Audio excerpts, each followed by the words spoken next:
WNBA Finals. And so I'll leave it there. I mean, I'm just obviously disheartened. I'm a human too. I have a family. I have 2 kids who are devastated by these comments. And so all I'll say is just, it's obviously been a tough week. The WNBA Finals have been a whirlwind. And honestly, I'm disheartened. I'm human, I have a family, 2 kids, and they've been deeply affected by the fallout from recent events. It's been a tough week. Many assumed Caitlin Clark would quietly take it all in stride, smile for the cameras, and patiently wait her turn. They expected her to be grateful just to be part of the team, happy to sit at the end of the bench and learn from the legends. But it seems the WNBA pushed their brightest star too far, and now the consequences are hitting like a tidal wave. Reports are circulating that Clark, widely regarded as the golden girl of women's basketball, has drawn a line in the sand, allegedly telling insiders that she's done with Team USA. Shockingly, it wasn't just friction with other players. It appears Commissioner Cathy Engelbert may have inadvertently reinforced a toxic environment, contributing to this dramatic decision. What was once a story of waiting her turn has turned into one of walking away, and if the rumors are accurate, the league could lose its most valuable asset on the international stage. It all started with what many are calling one of the biggest roster mistakes in sports history. When Team USA announced its Paris squad, the player generating all the buzz, the one selling out arenas and driving record TV ratings, was nowhere to be found. The selection committee cited experience, claiming Clark hadn't paid her dues and that veteran chemistry was crucial to winning gold. But the public saw through it. It felt personal. While fans tuned in to witness her signature deep threes and flashy assists, the powers that be benched her for the entire summer before she even stepped on the court. The message was clear. You may be famous and talented, but you're not one of us yet. And that snub was only the beginning. Once the season tipped off, Clark faced relentless physical targeting, far beyond standard competitiveness. From blindside hip checks, including the infamous Chanity Carter incident that sent her crashing before the ball was in play, to aggressive face guarding and repeated hard fouls, it became open season. But the bigger problem wasn't just the on-court aggression, it was the silence from the top. The league office seemed to turn a blind eye, allowing the rookie sensation to be hazed on national television. Immediate suspensions didn't come. Fouls weren't upgraded to flagrants until public outrage forced action. The lack of protection culminated in a defining moment when Commissioner Engelbert, in what can only be described as a PR disaster, stepped into the narrative. On CNBC, she downplayed the harassment Clark faced, comparing it to the famed Magic Johnson-Larry Bird rivalry of the 80s. Smiling, she spoke about marketing value and the business benefits of rivalry, failing entirely to condemn the real racism and vitriol Clark endured. It was a catastrophic misstep. By framing the attacks as a business metric, Engelbert inadvertently validated Clark's sense of isolation, signaling that the league values drama and revenue over the safety and well-being of its star player. The backlash was immediate and fierce, with the WNBA Players Association, and stars like Breanna Stewart and Nafisa Collier, stepping in to condemn the toxicity the commissioner refused to acknowledge. Clip 2.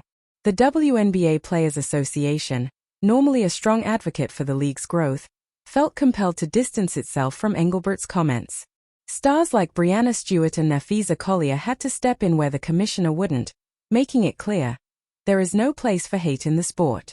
But for Clark, the damage may have already been done. Imagine being the player driving record profits, charter flights, and massive TV deals, only to have your boss publicly claim that the very attacks aimed at you are good for business.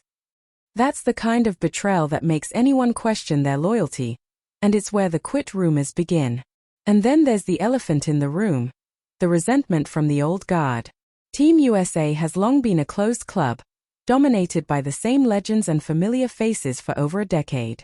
Rumors suggest veteran players explicitly made it clear they didn't want Clark, the rising star and media darling, disrupting their locker room chemistry in Paris. It wasn't just about fit on the court, it was about protecting the spotlight. Diana Taurasi's warning that reality is coming for Clark now looks tragically miscalculated, as Clark shattered rookie records and led the league in assists.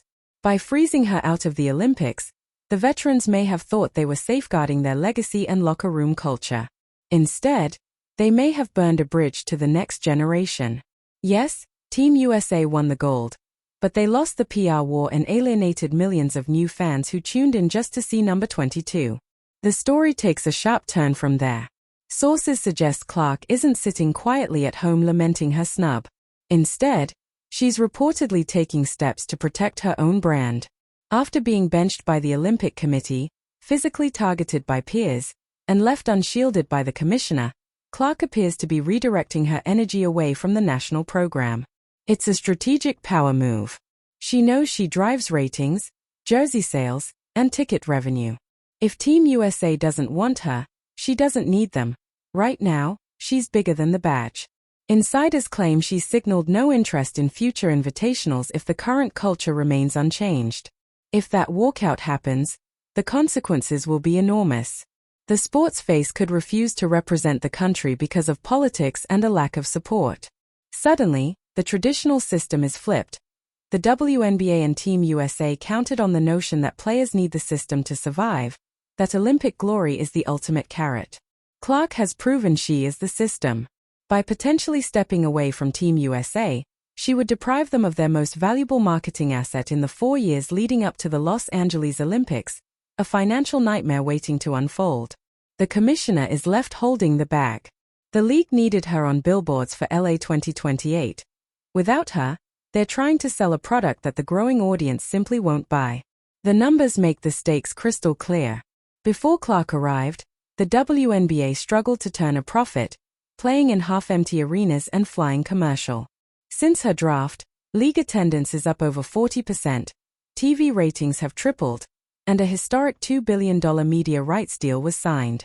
That revenue funds the higher salaries, charter flights, and improved travel conditions that the veteran players now enjoy, yet it's Clark who made it all possible. The players want more money, better benefits, and a larger share of the revenue, but they are banking on the growth Caitlin Clark brought to the league. If she is at odds with Team USA and the WNBA, that growth is no longer guaranteed. Should she take a sabbatical or simply stop promoting league initiatives, their leverage evaporates. Wanting the private jets and million-dollar salaries while rejecting the phenomenon that made it possible is a dangerous game. You can't have it both ways.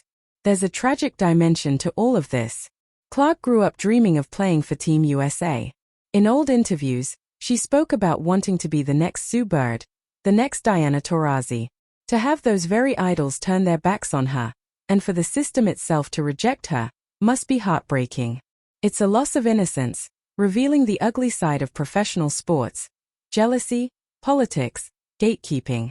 When she eventually speaks, it likely won't be with anger, but with disappointment, and that disappointment will resonate with fans. They witnessed a young player try to lift everyone up, only to be dragged down by those she idolized.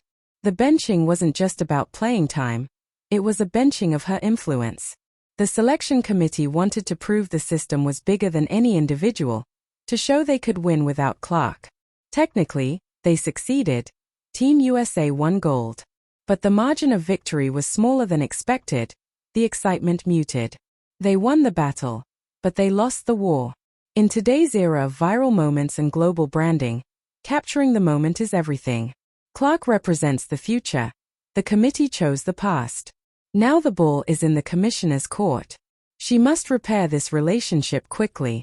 A real, heartfelt apology is needed, not a corporate word salad. She must show Clark that her safety, dignity, and well-being matter more than a manufactured rivalry. If she fails, the rumors of Clark walking away could become reality. Clark has the resources to build her own empire: camps, leagues, media ventures. She doesn't need the WNBA to be Caitlin Clark. But the WNBA needs Caitlin Clark to remain relevant. The league had a golden ticket, and they may have just torn it in half. Between the Olympic snub, the physical targeting, and the commissioner's tone-deaf remarks, it's no wonder Clark is reportedly considering exiting Team USA. The league wanted her to wait her turn, but she may choose to play a different game entirely. If she walks away, the WNBA has no one to blame but itself.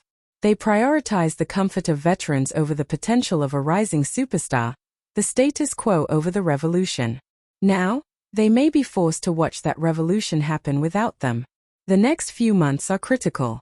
Will reconciliation happen? Will the veterans extend an olive branch? Or will the divide widen? One thing is certain. Caitlin Clark is no longer a rookie content to sit quietly. She is a business, a brand, and a force of nature. She has realized her worth and will no longer accept disrespect. The commissioner's confirmation that the league views her struggles as mere marketing fodder was the final straw. Team USA may have won gold in Paris, but they are on the verge of losing the golden goose. Is Clark making the right move by standing up for herself, or should she have waited for 2028? The answer could shape the future of women's basketball for the next decade.